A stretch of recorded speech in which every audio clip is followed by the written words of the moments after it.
نحمده ونستعينه ونستغفره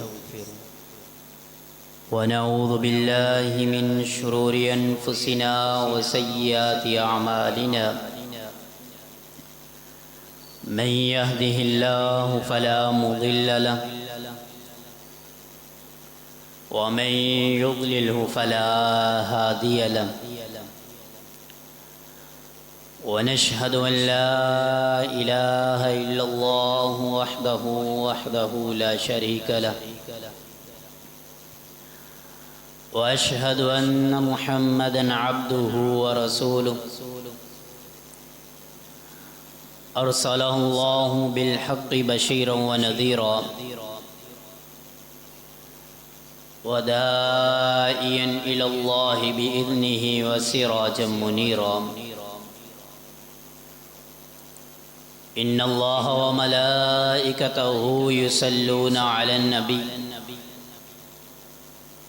يا أيها الذين آمنوا صلوا عليه وسلموا تسليما اللهم صل على محمد وعلى آل محمد كما صليت على إبراهيم وعلى آل إبراهيم إنك حميد مجيد اللهم بارك على محمد وعلى آل محمد كما باركت على إبراهيم وعلى آل إبراهيم إنك حميد مجيد رب اشرح لي صدري ويسر لي أمري واحلل عقدة من لساني يفقه قولي رب زدني علما رب زدني فهما رب يسر ولا تؤسر وتمت بالخير قال الله تبارك وتعالى يا أيها الناس اتقوا ربكم الذي خلقكم من نفس واحدة وخلق منها زوجها وبث منهما رجالا كثيرا ونساء واتقوا الله الذي تساءلون به والأرحام إن الله كان عليكم رقيبا وقال تعالى يا أيها الذين آمنوا اتقوا الله وقولوا قولا سديدا يصلح لكم أعمالكم ويغفر لكم ذنوبكم ومن يطع الله ورسوله فقد فاز فوزا عظيما وقال تعالى يا أيها الذين آمنوا اتقوا الله حق تقاته ولا تموتن إلا وأنتم مسلمون وقال في محكم تنزيله هو الذي أرسل رسوله بالهدى ودين الحق ليظهره على الدين كله ہما قسم کی حمد و ثنا اللہ احکم الحاکمین کی ذات کے لیے خاص ہے۔ درود و سلام امام کل کائنات سید الاولین والآخرین جناب محمد رسول اللہ صلی اللہ علیہ وآلہ وسلم کی ذات اقدس کے لیے۔ احباب گرامی قدر، آج کی ہماری یہ ملاقات خالص اللہ کا دین سمجھنے اور سیکھنے کے لیے خاص ہونی چاہیے۔ رب تعالی نے مومنوں کو یہ جو جمعۃ المبارک اس کا تحفہ عطا کیا ہے، یہ تذکیر کے لیے، اور پھر یہ وہ دین ہے جس کی یاد دہانی اس کا سلسلہ برقرار رکھا، اور اس تذکیر کے ساتھ ہی اللہ نے یہ بھی بات ظاہر فرمایا هو الذی ارسل رسولہ بالہدی ودین الحق لِيُظْهِرَهُ عَلَى الدِّينِ كُلِّهِ۔ یہ جو میں نے دین نازل کیا ہے، یہ جو میں نے دین اتارا ہے، دین اسلام آیا ہے لِيُظْهِرَهُ عَلَى الدِّينِ كُلِّهِ، میں نے اس دین کو تمام دینوں کے اوپر غالب کرنا۔ یہ دین غلبے کے لیے نازل کیا گیا ہے، مغلوب کے لیے نازل نہیں کیا گیا۔ اور پھر اللہ کے رسول صلی اللہ علیہ وآلہ وسلم نے اس بات کا اعادہ فرمایا، میں اس دین کے غلبے کے لیے اللہ نے بنو ہاشم کو منتخب فرمایا۔ بنو ہاشم میں سے اللہ نے مجھے منتخب کیا، اور پھر اس دین کو مجھ پہ اتارنے کے بعد اللہ نے میرے لیے میرے اصحاب کو منتخب فرمایا۔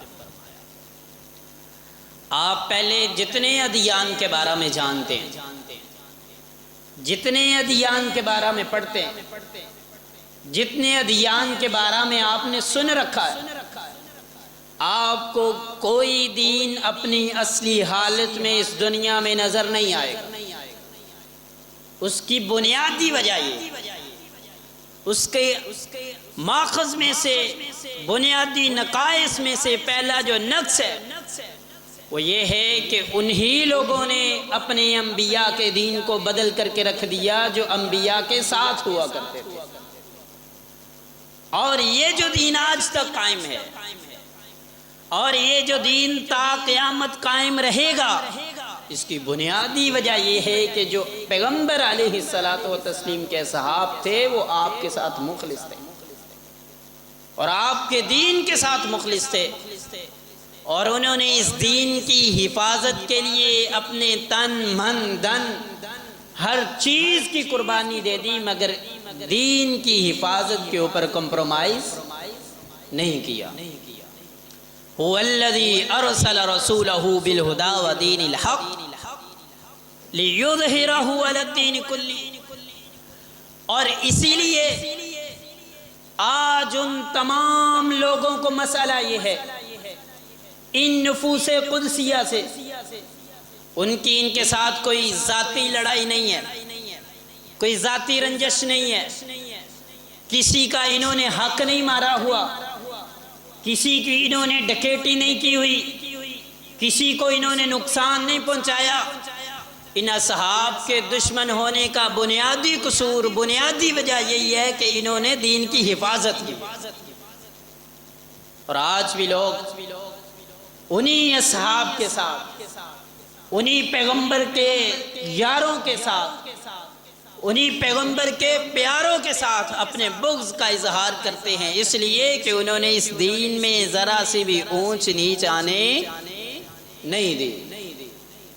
هو الذي ارسل رسوله بالهدى ودين الحق ليظهره على الدين كله، جتنے انبیاء آئے انہوں نے اپنی دعوت دی، دعوت موجود رہی، انبیاء چلے گئے، ان کی دعوتیں بھی مفقود ہو کر کے رہ گئی، ان کی دعوتیں بھی بند ہو کے رہ گئی، لیکن یہ وہ یار تھے میرے پیغمبر کے، یہ وہ اصحاب تھے جناب محمد رسول اللہ صلی اللہ علیہ وسلم کے، کہ ابھی پیغمبر اس دنیا میں موجود تھے تو انہوں نے اس دین کو پھیلانے کا اعادہ کر لیا ہوا تھا۔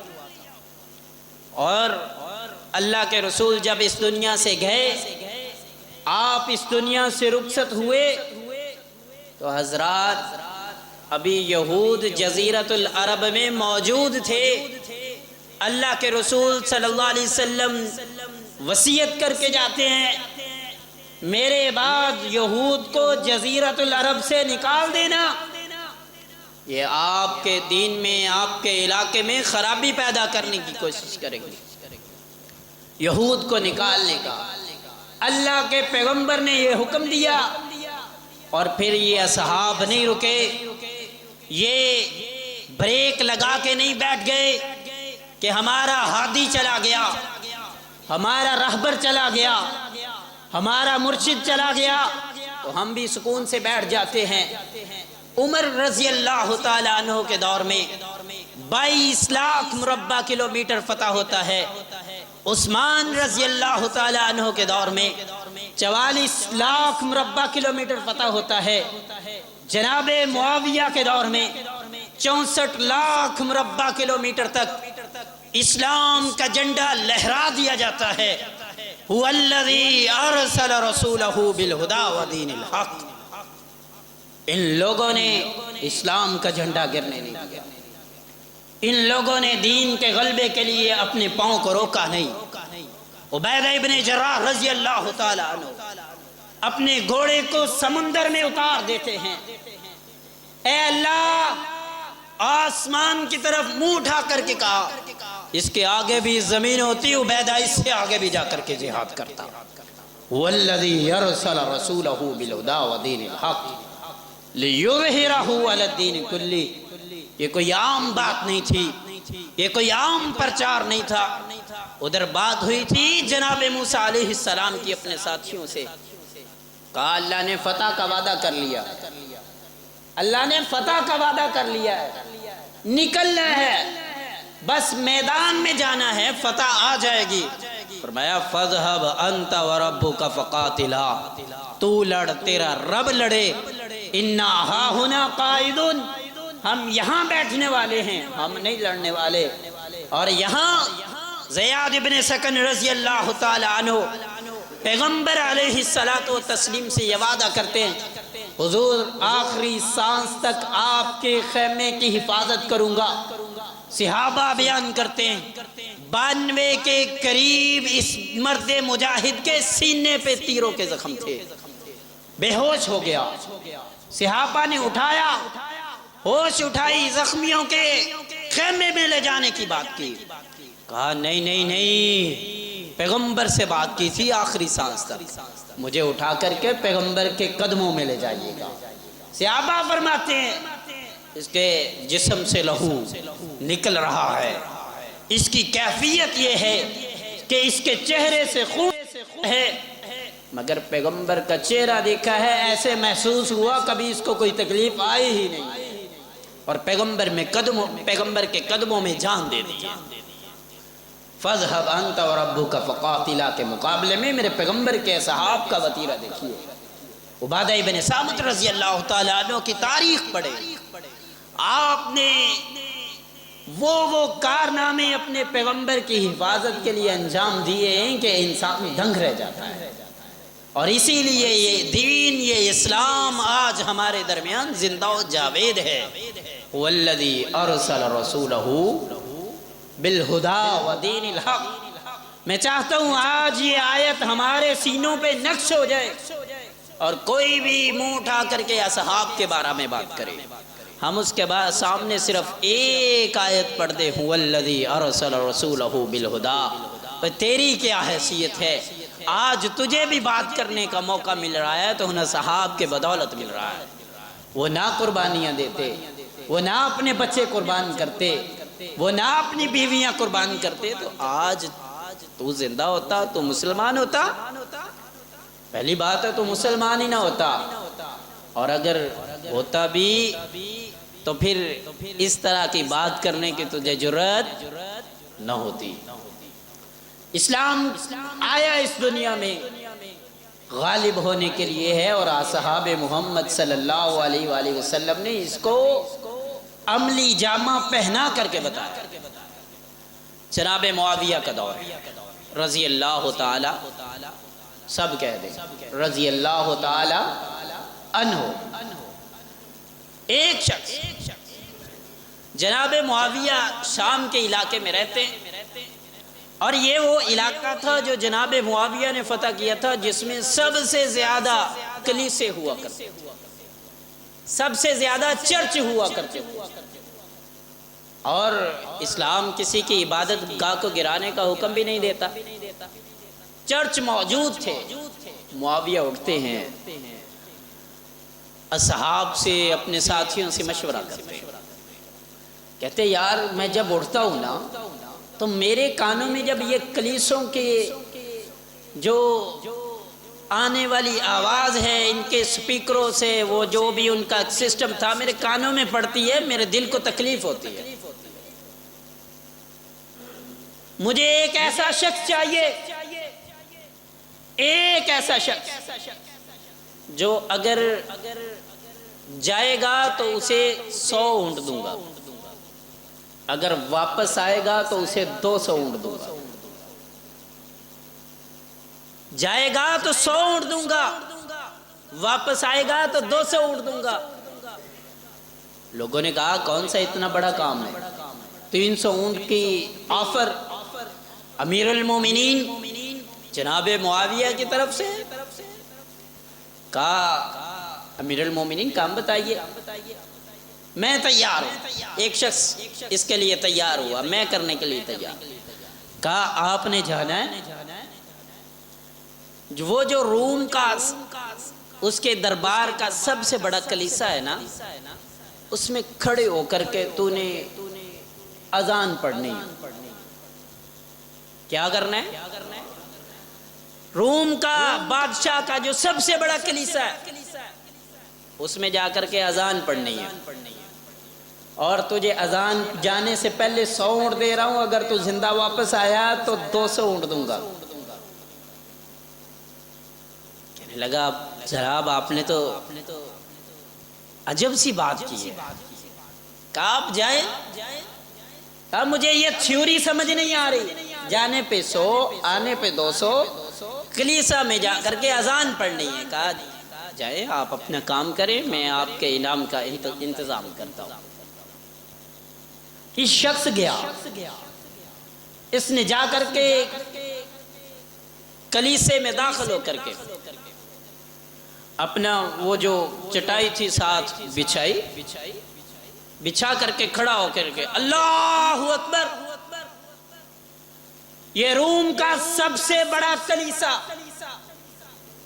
اور پیغمبر کا صحابی سمجھ تو گیا تھا کہ روم کے کلیسے میں اذان دینے کا مطلب کیا ہے، اور واپسی پہ 200 اونٹ کس لیے رکھا گیا ہے، آنا ممکن نہیں ہے۔ لیکن بات اذان پڑھنے کی تھی، اور وہ بھی کلیسا میں۔ کہا اس سے بڑی اور بات کیا ہو سکتی ہے، چلے چلتے ہیں۔ اللہ اکبر، رومی دوڑے، ہمارے کلیسے میں یہ جرت کس کی ہو گئی، اللہ کا نام ہمارے کلیسے میں۔ سپاہیوں نے پکڑ لیا، کہا جان سے مار دیں گے۔ بادشاہ تک بات پہنچی، اس نے کہا نا نا نا نا، اس کو مارنا نا، پہلے یہ پتہ کرو اس کو بھیجا کس نے ہے، پہلے پتہ کرو اس کو بھیجا کس نے ہے۔ بادشاہ کے دربار میں پیغمبر کا صحابی کھڑا ہے، اور پیغمبر کے مرد مجاہد معاویہ کا بھیجا ہوا صحابی کھڑا ہے۔ کہا بھی بتا کہاں سے آیا؟ کہا شام سے آیا۔ کیا کام تھا؟ کہا کچھ بھی نہیں، بس اذان پڑھنے آیا تھا۔ کہا اور جگہ نہیں پڑھ سکتا تھا؟ کہا نہیں، یہاں ڈیوٹی لگی تھی۔ کہا بھیجا کس نے، ڈیوٹی لگانے والا کون ہے؟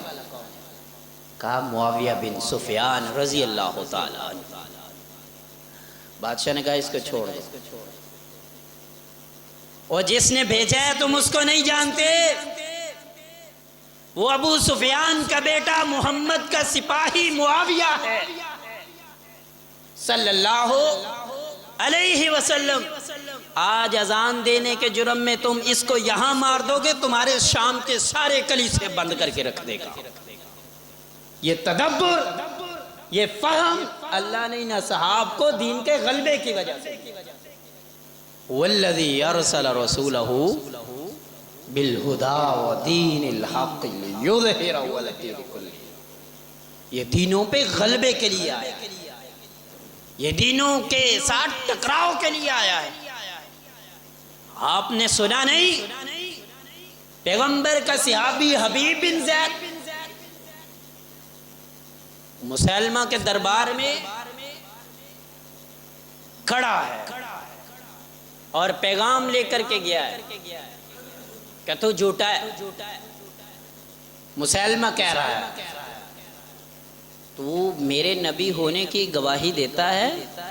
کہتا مجھے سنتا ہی نہیں، کہتا مجھے سنتا ہی نہیں ہے۔ کہا اللہ کے پیغمبر محمد رسول اللہ کے اللہ کا رسول ہونے کی گواہی دیتا ہے؟ کہا ہاں ہاں اس پہ ایمان لاتا ہوں۔ کہا میں اللہ کا رسول ہوں؟ کہا سنتا ہی نہیں ہے۔ ساتھ ہی پوچھتے ہیں محمد کہا اللہ کا رسول ہے صلی اللہ علیہ وسلم؟ کہا اس کی آنکھوں کے سامنے ایک شخص کو بلایا جائے اور اس کو اس کے پیچھے کھڑا کر دیا جائے نیزہ دے کر کے، اور اس سے پھر پوچھا جائے۔ حبیب بن زید بادشاہ کے دربار میں کھڑا ہے، بادشاہ پوچھ رہا ہے، مسلمہ کذاب پوچھ رہا ہے کہ میں کون ہوں؟ کہتا تو کذاب ہے۔ کہتا محمد کون ہے صلی اللہ علیہ وسلم؟ کہتا اللہ کا رسول ہے۔ یہ جلاد کو حکم دیتا ہے، اس کے پیچھے سے وہ نیزہ مارتا ہے، سینے سے باہر آتا ہے، خون نکلتا ہے، اور حبیب بن زید یہ زمین پہ گر گیا۔ پیغمبر کا صحابی اپنی دونوں مٹھیوں کو بند کر کے، ہاتھ بند کر کے زمین پہ لگا کر کے اٹھ کر کے کہتا ہے فزت برب الکعبہ۔ یہ اصحاب تھے پیغمبر کے، یہ جان نثار تھے پیغمبر کے، یہ غمخوار تھے پیغمبر کے۔ اگر وہی کمپرومائز کر کے بیٹھ جاتے تو دین کس طرح غالب آتا؟ اگر وہی اپنی پریشانیاں اپنے سامنے رکھ کر کے بیٹھ جاتے تو دین کس طرح غالب آتا؟ والذی ارسل رسولہ بالہدی ودین الحق۔ اسلام مقروض ہے صحابہ، اسلام دیندار ہے صحابہ کا۔ اسلام کی خاطر جتنی اصحاب محمد صلی اللہ علیہ وسلم نے قربانیاں دی ہیں کائنات میں کوئی اور دے ہی نہیں سکتا۔ اور یہ کوئی جذباتی بات نہیں ہے، اسی لیے تو پیغمبر جناب ابو بکر کے بارے میں کہا کرتے تھے سبھی کے احسانات دے چکا ہوں، ابو بکر کا احسان نہیں دیا جا رہا۔ ابو بکر نے وہ قربانیاں دی ہیں، ابو بکر نے وہ قربانیاں دی۔ حضرات ہم تو چھوٹی چھوٹی باتوں پہ گھبرا جاتے ہیں اور کمپرومائز کر کے بیٹھ جاتے ہیں۔ آپ کبھی بلال کی طرف تو دیکھیے گا، یہ کون بلال ہے؟ یہ میرے پیغمبر کا سب سے کمزور سمجھا جانے والا صحابی ہے، سب سے بڑا طاقتور ثابت ہوتا ہے، سب سے طاقتور۔ قدس فتح ہوا تو صحابی بیٹھے ہوئے ہیں، ایک صحابی نے یوں پشت پہ ہاتھ پھیرا، دیکھا بلال کے جسم پہ چربی ہے ہی نہیں، ہڈیاں۔ کہا بلال کیا ہوا ہے تجھے؟ تیرے جسم پہ گوشت چربی ہے ہی نہیں۔ کہا یار تجھے پتہ نہیں، جب میں احد احد کی صدائیں لگایا کرتا تھا امیہ مجھے کوئلوں پہ لٹا دیا کرتا تھا، یہ چربی تب کی پگھل گئی ہوئی۔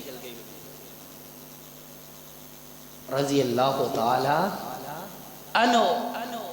اور پھر مکہ فتح ہوا، بڑے بڑے چودھری، بڑے بڑے سردار پیغمبر کے سامنے لائن لگا کر کے کھڑے، سارے کھڑے، بلال کو تنگ کرنے والے، پیغمبر پہ اوجریاں رکھنے والے، اور ادھر پیغمبر کے صحابہ صدا لگا رہے ہیں آج تو بدلے لیں گے پیغمبر کے اوپر ہونے والے ظلموں۔ آپ اندازہ لگائے اصحاب کو یہاں بھی پیغمبر کے اوپر ہونے والے ظلموں کی فکر ہے، اپنی ذات آگے نہیں۔ کہا ہمارے پیغمبر کو ستایا گیا، آج بدلہ لینا۔ میرے پیغمبر نے فرمایا معاف کر۔ بلال کو بلایا، بلال کدھر ہے؟ بلال آتے ہیں، اللہ کا رسول صلی اللہ علیہ وسلم ممبر پہ براجمان ہے، آپ علیہ الصلوۃ والتسلیم فرماتے ہیں بلال ایسا کر، یہ جو بیت اللہ ہے نا اس کی چھت پہ جا، یہ جو بیت اللہ ہے نا یہ بڑی معتبر جگہ ہے، ساری کائنات کا منبع و محور ہے۔ بلال چڑھ اس کو اپنے قدموں کے نیچے رکھ، اس پہ کھڑے ہو کر کے وہی صدا دے جس کی صدا پہ تجھے امیہ کوئلوں پہ لٹا دیا۔ اور بلال وہاں کھڑے ہو کر کے گواہی دے رہا ہے، اشہد ان لا الہ الا اللہ اشہد ان محمد رسول اللہ صلی اللہ والذی ارسل رسولہ بالہدی ودین الحق لیظہرہ علی الدین کلہ۔ آپ ان اصحاب کے بارے میں کیسے یہ سوچ سکتے ہیں؟ کوئی اٹھتا ہے منہ اٹھا کر کے کہتا ہے وہ 3-4 کے علاوہ باقی سارے ہی پھر گئے، 3-4 کے علاوہ باقی سارے ہی پھر گئے تھے۔ کوئی اٹھ کر کے کہتا ہے فتح مکہ کے موقع پہ ڈر کے ایمان لائے تھے۔ کوئی اٹھ کر کے کہتا ہے وہ تو سفارشی تھے، جس کے منہ میں جتنی لمبی زبان ہے اٹھا کر کے صحابہ کے بارے میں اتنی باہر نکال پھینکتا ہے۔ شاید کہ ہم نے اصحاب کو سمجھا ہی نہیں۔ اصحاب محمد صلی اللہ علیہ وسلم وہ شخصیات ہے جن کو تاریخ کے اوراق میں نہیں پرکھا جا سکتا۔ اس کی دلیل کیا ہے؟ اللہ فرماتے ہیں فَإِنْ آمَنُوا بِمِثْلِ مَا آمَنْتُمْ بِهِ فَقَدِ اهْتَدَوْا۔ لوگوں قیامت تک کے لیے یہ اعلان ہے جس نے بھی ایمان لانا ہے وہ صحابہ کی طرح کا ایمان لے کر، صحابہ کی طرح کا ایمان لے کر۔ اللہ نے کہیں یہ فرمایا کہ تاریخ کی طرف دے کر کے ایمان لایا جائے، کہیں کہا کسی کے پاس اس کی دلیل موجود ہو تو پیش کرے۔ پھر صحابہ کو تاریخ کے اوراقوں میں دیکھنے کی ضرورت نہیں ہے۔ صحابہ کو جب بھی جانچا جائے گا، جب بھی پرکھا جائے گا، صحابہ کو جب بھی مانا جائے گا قرآن کے اصول پہ، کیونکہ ایمان کا تعلق قرآن کے ساتھ ہے، تاریخ کے ساتھ نہیں۔ فَإِنْ آمَنُوا بِمِثْلِ مَا آمَنْتُمْ بِهِ فَقَدِ اهْتَدَوْا۔ ایمان لے کر کے آنا ہے، میرے پیغمبر کے اوپر یقین کرنا ہے، اعتماد کرنا ہے، تو ان جیسا کرنا ہے تو قابل قبول ہے۔ اگر ان جیسا نہیں ہے تو پھر میں نولیہ ما تولی، پھیر دوں گا جس طرف سے۔ معیار ہے، تکڑی ہے، اور آپ سمجھدار لوگ بیٹھے ہوئے، کیا کوئی شخص ایسے ترازو پہ اپنی خریدی ہوئی چیز کا وزن کروانا پسند کرے گا جس کے بارے میں اسے اعتماد ہی نہ ہو؟ ہم بازار میں کوئی چیز لینے جائیں، چینی لینے جائیں، سبزی لینے جائیں، کوئی بھی چیز، دکاندار کا کنڈا ٹھیک نہ ہو تو ہم کہتے ہیں ایتھو نہیں لینا، تول چ فرق آ رہا ہے، ایدے تول اندر کنڈا ٹھیک نہیں۔ اللہ کہتے ہیں میرا کنڈا چیک کرو، اصحاب محمد میرا کنڈا ہے، ایمان لے کر کے آؤ اس جیسا فَإِنْ آمَنُوا بِمِثْلِ مَا آمَنْتُمْ۔ اصحاب محمد ترازو ہے، اگر اس ترازو پہ تمہارا ایمان پورا نہیں آتا تو سمجھ لیجئے گا ایمان نہیں ہے، سمجھ لیجئے گا ابھی کچھ مسئلہ باقی ہے۔ بجائے اس کے وہ پاگل ہی ہوگا اٹھ کر کے کہے گا جی کنڈا ٹھیک کرو، میں تے بالکل کنڈا ٹھیک کرے اللہ اپنا، میں بالکل ٹھیک ہوں۔ ایسے ہی ہے نا جو اصحاب محمد صلی اللہ علیہ وسلم پہ بات کرتا ہے اس کا مقصد کیا ہے؟ کہ وہ اللہ کے انتخاب کے اوپر بات کرتا ہے۔ اللہ کے رسول نے فرمایا، شروع میں نے اس روایت کو پڑھا کہ اللہ نے بنو ہاشم سے مجھے منتخب فرمایا اور میرے لیے اللہ نے میرے صحاب کو منتخب فرمایا۔ جس کو اللہ منتخب فرما لے اور پھر 1400 صدیاں بعد اٹھ کر کے کوئی آ کر کے کہے نہیں وہ ایدا سی انہیں صحیح نہیں کیتا لہذا صحیح میں دسڑ لگا، آپ سمجھ لیجئے گا یہیں سے بکواس شروع ہو گئی۔ یہ اصحاب محمد صلی اللہ علیہ وسلم ایمان کا ترازو ہے۔ فَإِنْ آمَنُوا بِمِثْلِ مَا آمَنْتُم بِهِ فَقَدِ اهْتَدَوْا۔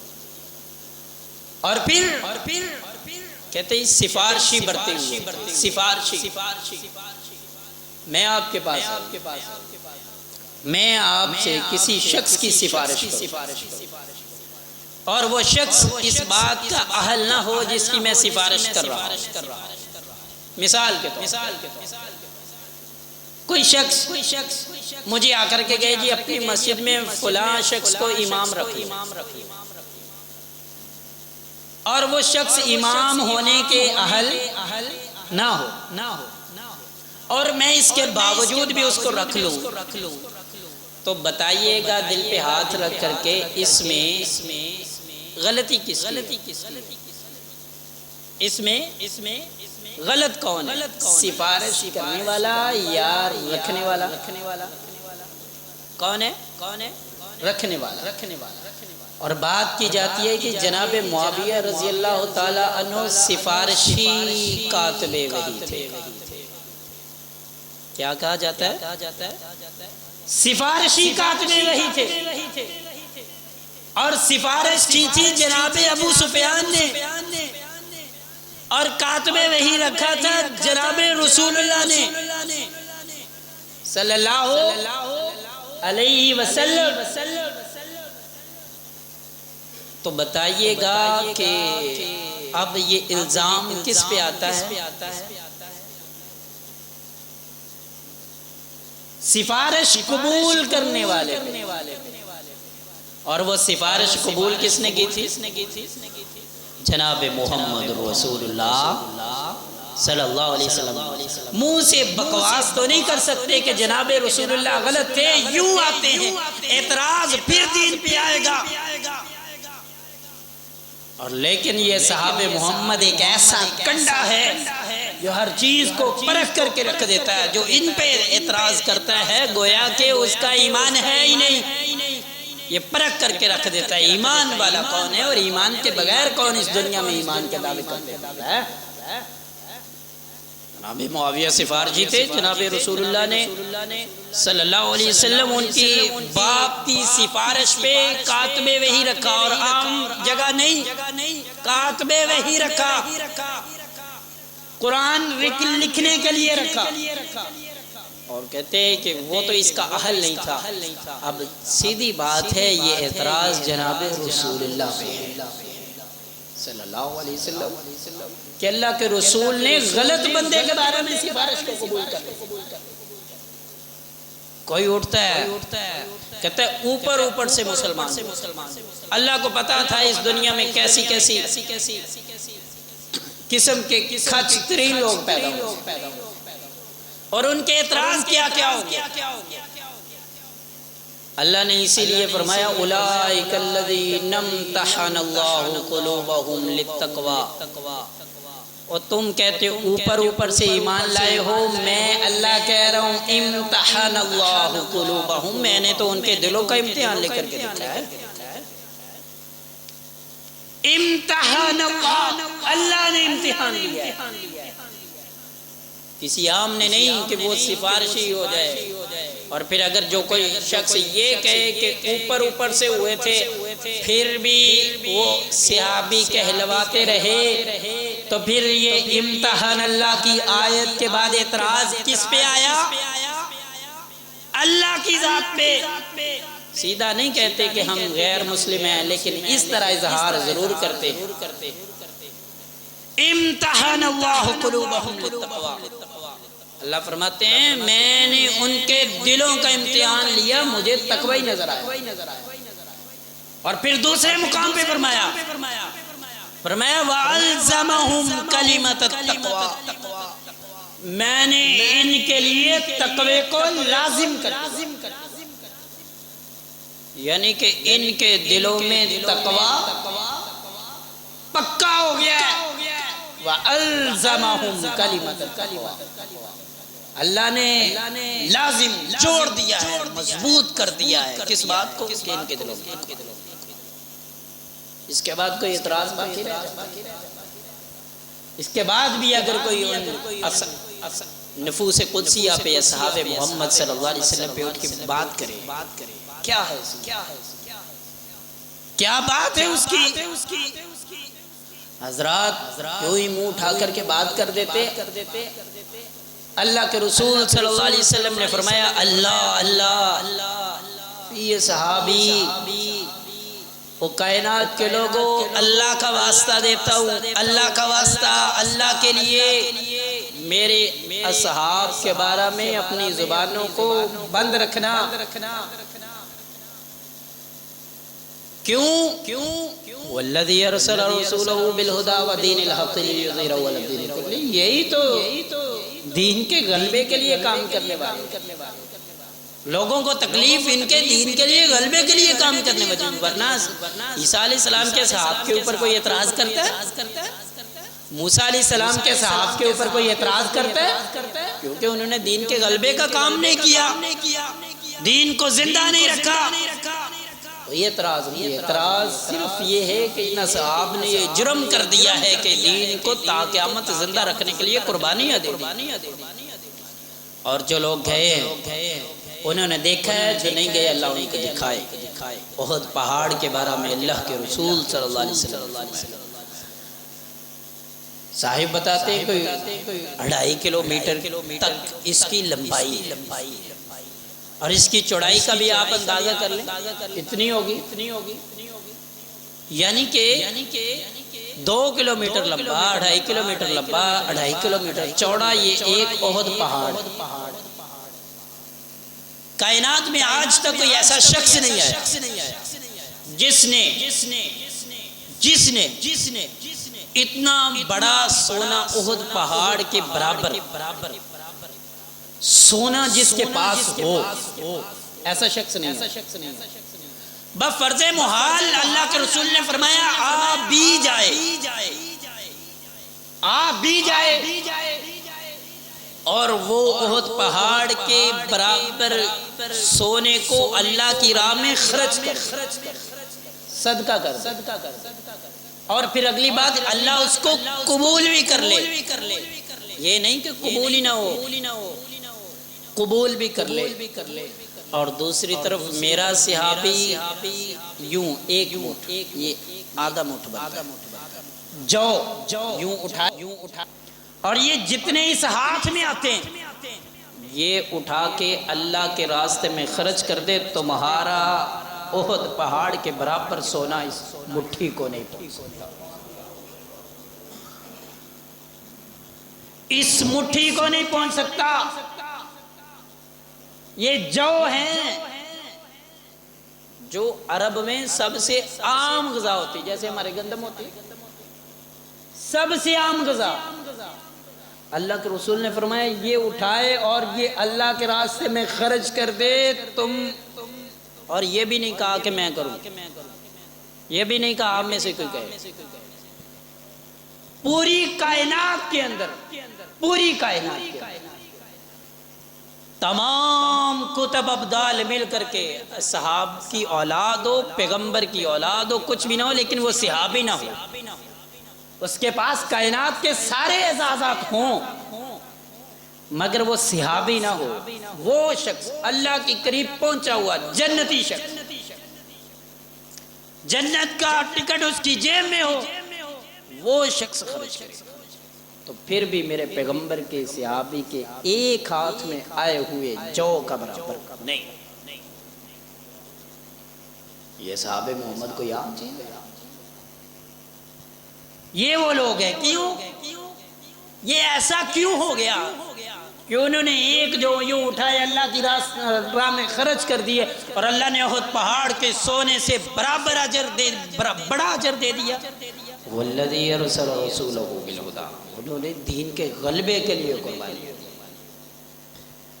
انہوں نے دین کو غالب کرنے کے لیے بات کی ہے، انہوں نے آج تک دین کو زندہ و جاوید رکھا ہوا، انہوں نے آج تک اس دین کو محفوظ رکھنے کے لیے قربانیاں دی ہیں۔ لوگوں آؤ، اس کے بعد ہمارے پاس کوئی جواز بنتا ہے؟ کہ کوئی شخص ہمارے سامنے صحابہ محمد صلی اللہ علیہ وسلم کے بارے میں بات کرے اور ہم منہ اٹھا کر کے منہ بند کر کے واپس آ جائیں؟ نہیں، ایسا نہیں ہے. یہ بھی میری بات نہیں، یہ بھی بات قرآن کی ہے. اللہ کے رسول کے اصحاب رضوان اللہ علیہم اجمعین، انہوں نے ایمان قبول کیا. ایمان قبول کرنے کے بعد اللہ کے رسول نے لوگوں کو دعوت دی، کہا دیکھو یہ فلاں فلاں شخص ایمان لے آیا، آپ کے علاقے کا تھا، آپ کا یہاں کا رہنے والا تھا، اس نے میری اس دعوت کو قبول کیا ہے، ریزنیبل شخص تھا، آپ بھی اللہ کی اس دعوت کو قبول کر لیں. لوگوں نے کہا وہ تو بیوقوف ہے، وہ تو بیوقوف ہے جو آپ کی دعوت میں ایمان لے آیا. اللہ نے کہا اچھا، اللہ کا پیغمبر خاموش ہے، آسمان سے آواز آتی ہے الا انہم هم السفہاء. نہیں نہیں نہیں نہیں، پیغمبر کے صحاب کے بارے میں کوئی بات کرے اور ایسے ہی چلا جائے ہم منہ بند کر دیں گے. الا انہم هم السفہاء، یاد رکھو میرے پیغمبر کے صحاب کے بارے میں بات گوارا نہیں. جس نے میرے پیغمبر کے صحاب کو بیوقوف کہا وہ خود بیوقوف ہے. یہ اللہ کی سنت ہے. آج ہمارے آئیڈیل بدلے ہوئے، ہم نے کبھی یہ صحاب کی زندگیوں کو پڑھا ہی نہیں. ہماری نیو جنریشن کے آئیڈیل ہے بالی ووڈ کے ہیروز، کیونکہ ہم نے ان کو سکھایا ہی ہے. ہم نے ان کو کارٹونز کے نام پہ وہی چیزیں انجیکٹ کی ہوئی ہیں اور وہ بڑے ہو کر کے پھر انہیں کو فالو کرتے ہیں. ایک سروے سن رہا تھا، وہ ایک معروف موٹیویشنل سپیکر ہیں، وہ کہہ رہے تھے میں نے غالباً 6000 بچوں سے اس بارے میں پوچھا کہ آپ کا آئیڈیل کون ہے. کسی نے کہا شاہ رخ خان ہے، کسی نے کہا فلاں ہے، کسی نے کہا فلاں ہے، کسی نے کہا فلاں. اس کی بنیادی وجہ کیا ہے؟ کبھی ہم نے غور کیا؟ ہمارے بچے کی زبان سے یہ کیوں نہیں نکلتا کہ میرا آئیڈیل خالد ابن ولید ہے؟ کہتے ہیں میں نے پوچھا کہ وہ آپ کا فلاں جو انڈین ہیرو ہے وہ کیوں ہے آئیڈیل؟ کہتا ہے وہ جب بھی کوئی ظلم ہوتا ہے نا، جب بھی کوئی غلط کام دیکھتا ہے وہ خاموش نہیں رہتا، پھر وہ آتا ہے، پھر وہ کبھی ہارتا نہیں ہے. حضرات اپنے بچوں کو خالد ابن ولید پڑھائیے گا، پھر ان کنجروں کی ضرورت نہیں رہے گی. بتائیے گا